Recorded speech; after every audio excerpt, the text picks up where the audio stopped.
गैर इस्लामी है, ना ये आइन के ख़िलाफ़ है, बल्कि ये हर सूबे में पास हो चुका है सिवाय खैबर पख्तूनख्वा के। और आप इस वक्त लोगों के मसावी हुकूक़ के ख़िलाफ़ कुरान और सुन्नत में हो ही नहीं सकता, हमारे आइन में हो ही नहीं सकता। नहीं, आप बिल पढ़ लीजिए।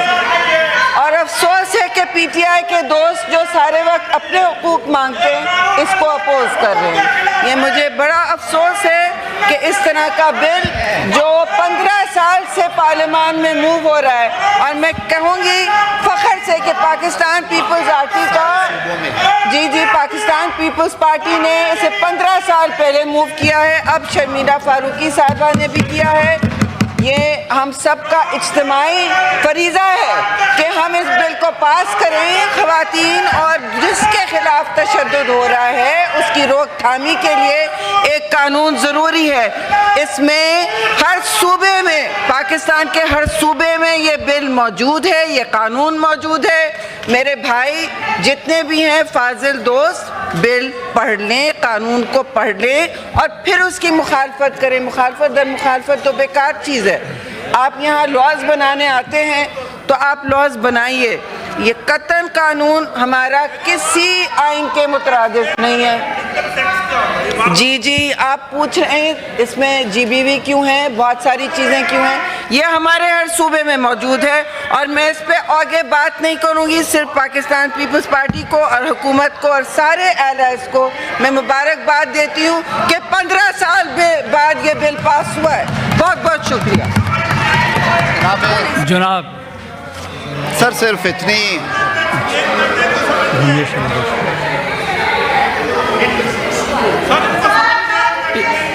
कर लें हमारे ये Mr. Ramesh Arora, Principal Minister for Punjab, is sitting in the gallery. We welcome him. Order number, जनाब मिनिस्टर फाला। ये मैं अपने दोस्तों से ये कहना चाहता हूँ कि ये बिल ऑलरेडी सूबों ने पास किए हुए हैं, सूबों में ये कवानीन मौजूद हैं। इस्लामाबाद कैपिटल टेरिटरी के लिए बन गए, आपको तो इस पर वी शुड फील प्राउड। आप इसे सियासत की नज़र कर रहे थे, बग़ैर पढ़े हुए आपने मुखालफत की है। सिंध में, पंजाब में, बलोचिस्तान, ये सारी जगहों पे मौजूद है पहले कानून। और ये औरतों के, बच्चों के जो तीसरी सिंफ है उनके हकूक़ की पासदारी करता है और कुछ नहीं है इसमें। आगे जनाब, order in the house please. Order number 6. There is a calling attention notice at order number 6 in the name of Senator Jan Mohammad. Please raise the Senator Jan Mohammad साहब।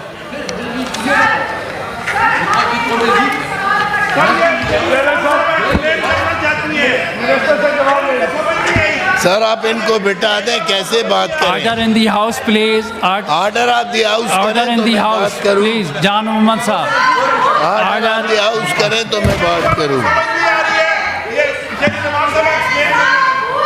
सेनेटर जान मोहम्मद साहब जी बोले। जान मोहम्मद साहब सर तो इनको order of the house करें, ऐसे कैसे बोला जा सकता है। ये एक आप बात करेंगी, बहुत बड़ा इशू है, इस पे बात करनी है। अगर ये इजाज़त देंगे तो बात होगी। जी बोलें जान मोहम्मद साहब बोलें। देखिए, मौजूदा और साबिका अरकान असम्बली जिनमें MNAs हैं, सेनेटर्स हैं, MPAs हैं, इनके जो बैंक अकाउंट्स हैं उनको जो है मुंजमद कर दिया गया है, उनको बंद कर दिया गया है किसी इत्तला के बगैर। तो कमर्शियल बैंकों ने, हमारे कमर्शियल बैंकों ने स्टेट बैंक की हिदायत पर पार्लियामेंटेरियंस के जो बैंक अकाउंट्स हैं, जो हज़ारों की तादाद में हैं,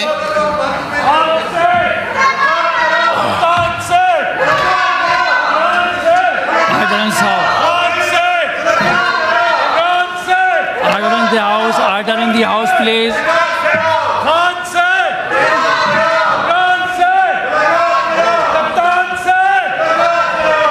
Order in the house. जान मोहम्मद साहब बोलेंगे।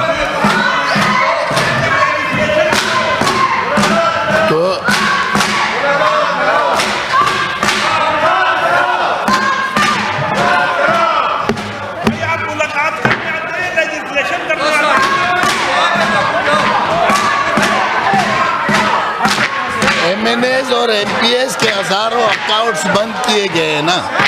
ये ताज्जुब की बात है कि जो पॉलिटिक्स करते हैं, जो पॉलिटिकली एक्सपोज पर्सन है, चाहिए ये था कि हुकूमत को और इसके इदारों को उनको फैसिलिटेट करते, लेकिन अजीब बात है पता नहीं किस बुनियाद पर पॉलिटिकल पार्टीज़ के ख़िलाफ़, पॉलिटिकल लोगों के ख़िलाफ़ बिल्कुल एक सिलसिला शुरू किया गया है और उनके बाकायदा जितने भी अकाउंट्स हैं उनको बंद कर दिया गया है बगैर किसी वजह के।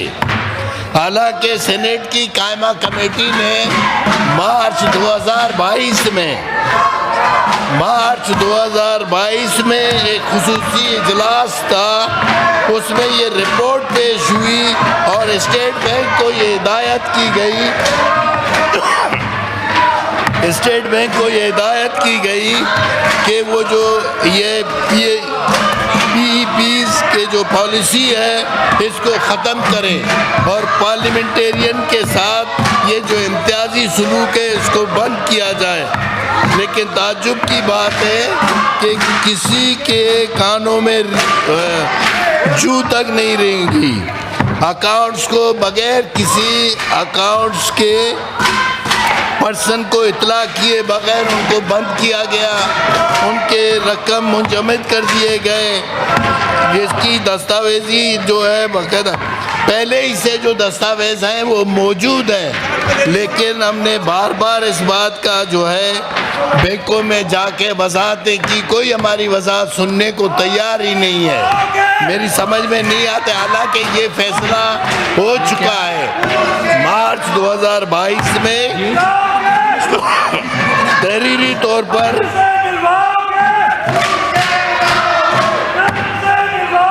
लेकिन किसी तहरीरी हुक्म के बगैर पार्लियामेंटेरियन के अकाउंट्स को इज्तिमाई तौर पर ब्लॉक करना एक गलत इक़दाम है।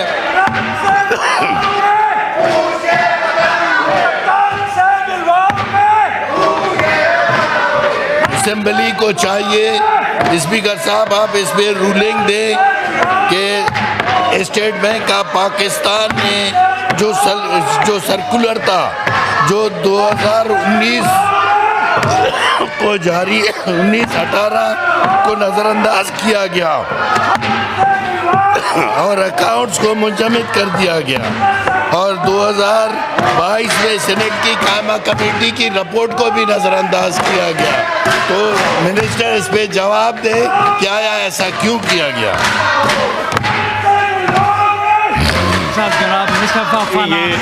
ऑनरेबल सेनेटर साहब जान मोहम्मद साहब ने जो बात की है उसमें बिल्कुल उन्होंने एक सही रेफरेंस दी है। जुलाई 17, 2019 को मिनिस्टर साहब खड़े हुए हैं, ये स्टेट बैंक का सर्कुलर निकाला गया।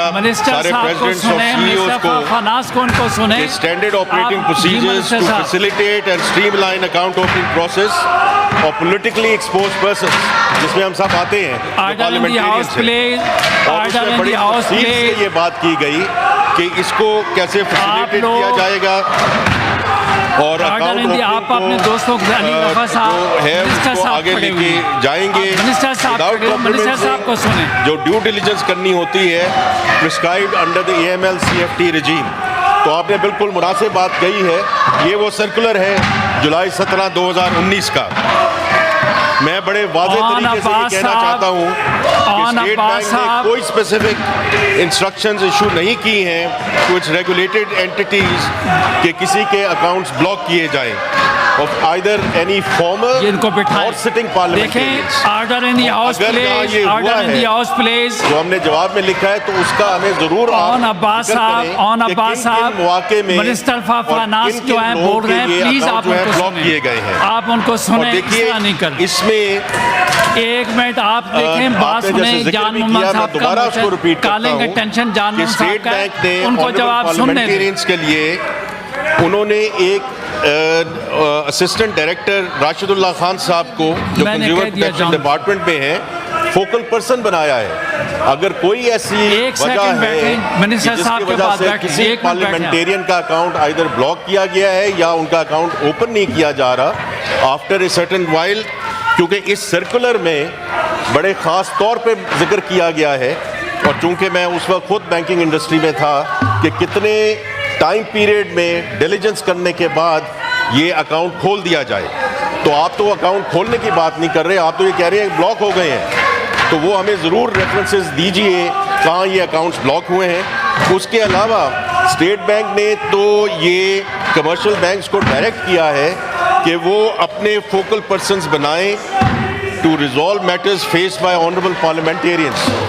तो ये ऑनरेबल सेनेटर साहब, ये एक मुकम्मल लिस्ट है, ये मुकम्मल लिस्ट है जो हर बैंक का फोकल पर्सन है कि जहाँ भी किसी ऑनरेबल पार्लियामेंटेरियन एमपीए हो, एमएनए हो, सेनेटर, ऑनरेबल सेनेटर्स हों कि वो इन लोगों को अपनी जो कंप्लेंट है वो दर्ज कर सकते हैं। तो इसलिए एक तो कोई स्पेसिफिक इंस्ट्रक्शन नहीं दी गई और दूसरा ये है कि स्टेट बैंक ने अपना फोकल पर्सन बनाया है, कमर्शियल बैंक्स के अपने फोकल पर्सन्स हैं। लेकिन अगर फिर भी कहीं किसी बैंक से कोताही हुई है तो वो स्पेसिफिक रेफरेंसेस आप हमें ज़रूर बताएं and I will take it up इंशाल्लाह विद द स्टेट बैंक। बहुत शुक्रिया जी। The calling attention notice. मैं सेनेटर फलक नाज साहबा से एक बात करना चाहता हूं। मैं चित्राल पे बात कर रहा हूं, मुझे काइंडली बात करने दें। तो फिर क्या जिनका अगर आप मुझे चित्राल पे बात करने से रोकेंगी तो अच्छा नहीं है। और आपकी चित्राल से कमिटमेंट है, मेरा कॉलिंग अटेंशन नोटिस है। चित्राल की डेवलपमेंट के ऊपर बात करें, इन द हाउस चित्राल के पाकिस्तान की तरक्की के लिए बात करें। सेनेटर तला साहब, आप मुझे बात तो करने दें, चित्राल के ऊपर आप बात नहीं करने दे रही है। सेनेटर फलक नाज साहबा, सेनेटर तला महमूद साहब, देखिए चित्राल के अंदर सेनेटर तला महमूद साहब, सेनेटर फलक नाज साहबा, आप मुझे चित्राल के अंदर, सेनेटर तला महमूद साहब सुनिएगा, सेनेटर तला महमूद साहब, तला महमूद साहब, सेनेटर मिनिस्टर साहब मौजूद नहीं हैं, मिनिस्टर साहब नहीं है। अगर आप कहते हैं तो इसको डेफर कर देते हैं, क्योंकि जवाब देने के लिए मिनिस्टर साहब मौजूद नहीं हैं। कल इसको लगा देते हैं, कल इसको लगा देते हैं, कल के लिए। ये फिर कब लगाएंगे आप मेरा? कल इंशाल्लाह। तो कल मेरा कॉलिंग अटेंशन नोटिस कब लगाएंगे? जी कल के लिए, कल। कल। अच्छा बताएं आजम साहब आगे क्या, तो किधर है वो?